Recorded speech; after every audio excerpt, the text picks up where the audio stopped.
Here's one of the Craigslist computers that I picked up the other day. This is the inside of the DC 5100 mini tower. It's on its side, and I'm currently loading Windows XP.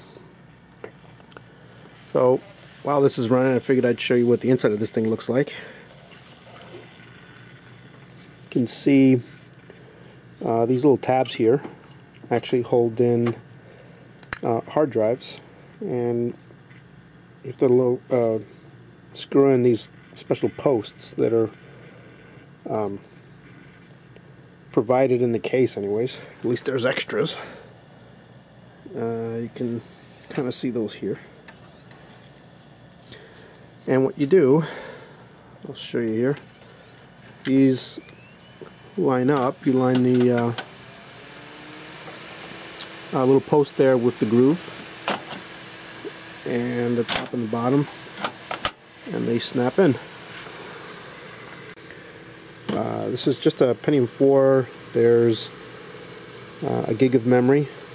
There's four 256 meg sticks, a couple of PCI slots,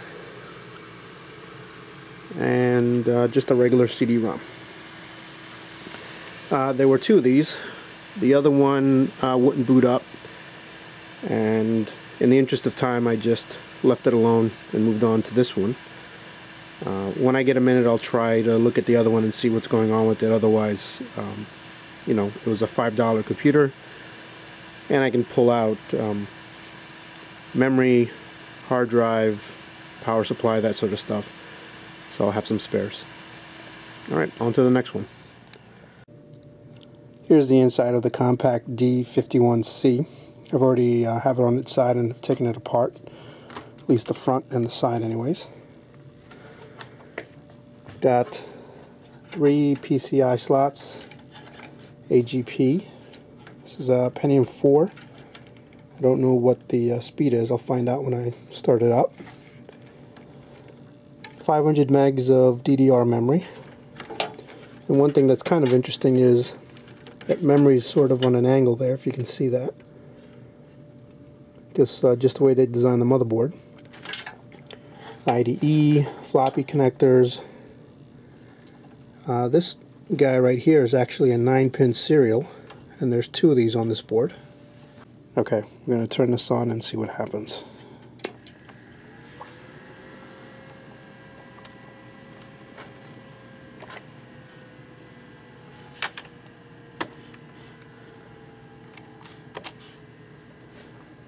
Okay, this is a compact Evo D510 CMT, which is interesting because the sticker says that this is a D51C.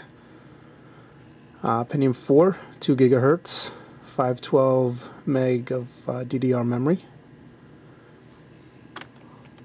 Let's see if this tells us about the zip drive. I don't have the hard drive hooked up yet. Let's see. It's an iOmega zip drive, 250 meg. Cool. Alright, so I'm gonna wipe out the hard drive that's in there, because it's actually an old Maxter drive that I've had laying around. So I'm going to use some software to completely wipe that out before I load XP on this guy. Okay, so I tried to load XP, but as it turned out, this CD drive is junk. Which is okay, because the DC 5100 mini tower that I had previously, which didn't boot, and I didn't have any time to really go back and figure out what happened, happens to have a nice DVD drive. I think when I showed this before, there was a sticker on the front here that said CD-ROM, and I thought that that's what it was, but lo and behold, it's a DVD drive. So I'm gonna pop this in and try again. Alright, well, it booted up, and at least the BIOS still, or recognizes the new drive as a DVD-ROM. So I popped in a boot disk, and let's see if we actually can read it. Alright, so I just rebooted. DVD drive is in. And that's a good sign. You can hear the disc spinning in there. And sure enough, success.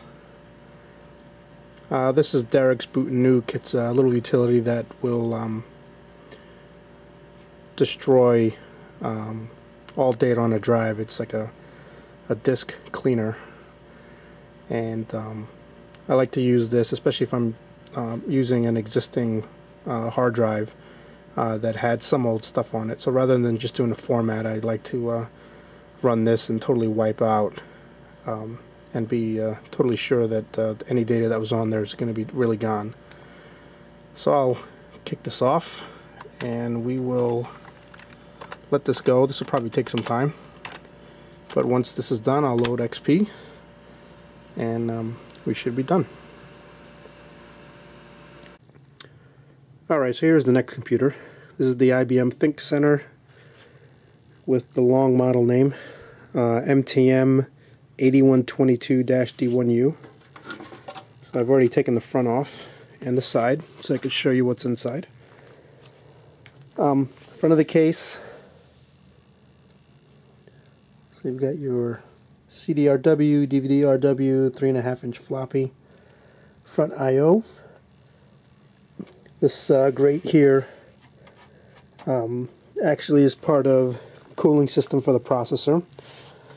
There's a fan inside of here that sucks in air from the front, gets blown through the ductwork and then across the heatsink for the processor.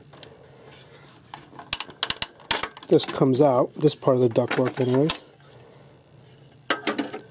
and you can see the housing for an 80mm fan, and you can see the heatsink here, which is finned. Kind of cool. Pretty big speaker. Nice blue motherboard. This is a modem. So there's two PCI slots, a PCIe slot, which is tough to see, but that's in there, and then a 16X PCIe slot. Power plug here is up in the front, actually towards the middle of the board, which is kind of weird. And the SATA plugs are like in the middle of the board. And then here there's 3 sticks of memory. I don't know what sizes they are. I'll pull them out, or I'll boot this up and use memtest86 to see what they are. Power supply, and then more cages.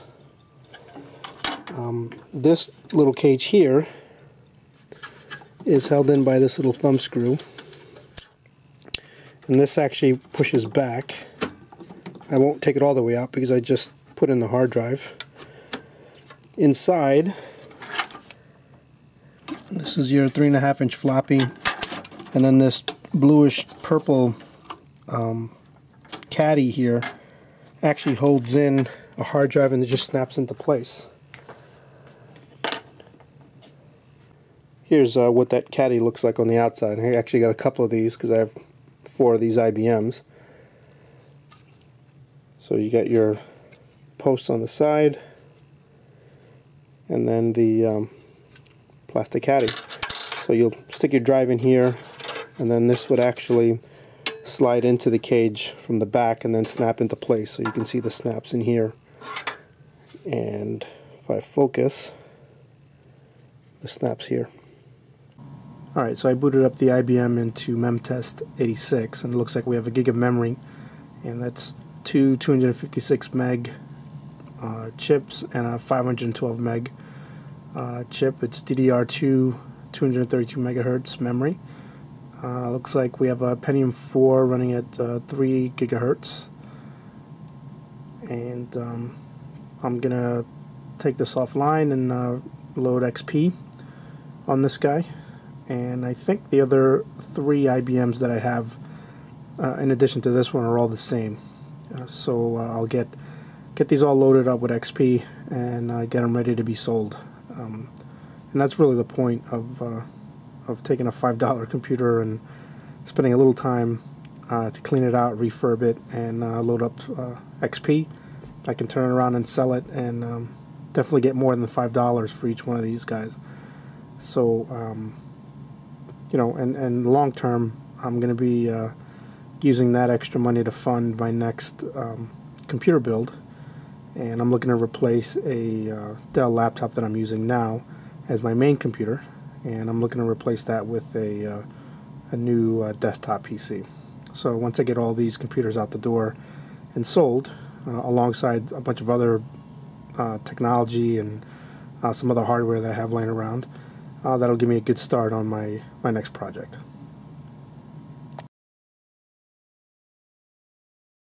Okay, so I booted up the IBM into memtem.